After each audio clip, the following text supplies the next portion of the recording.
আজকে বানাচ্ছি আমি মটরের ঘুগনি। তো আমি একদম সিম্পলভাবে কীভাবে ঘুগনি বানাই সেটাই তোমাদের সাথে শেয়ার করি। চলো, এইখানে কড়াইতে তেল দিয়ে দিয়েছি, আর এখানে পেঁয়াজ কুচি আছে, আদা রসুন পেস্ট আছে। পেঁয়াজটা আমি দিয়ে দিই।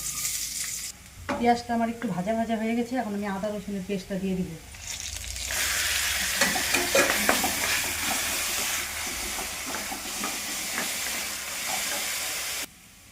আদা রসুনটা আমার একটু ভাজা ভাজা হয়ে গেছে, এখন একটু হলুদ আর একটু লবণ দিয়ে দিলাম, আর কালারের জন্য একটু লঙ্কার গুঁড়া দিয়ে দিচ্ছি।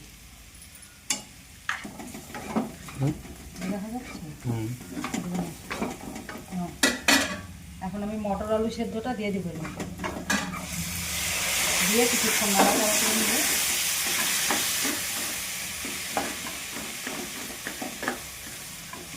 একটু চিনি দিব মধ্যে,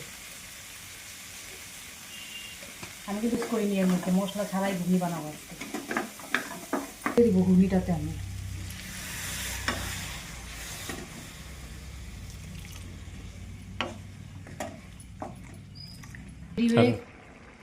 আমার ঘুগনি রেডি হয়ে গেছে। এখন আমি একটু কসুরি মেথি গুঁড়া করে দিয়ে নামিয়ে নিব।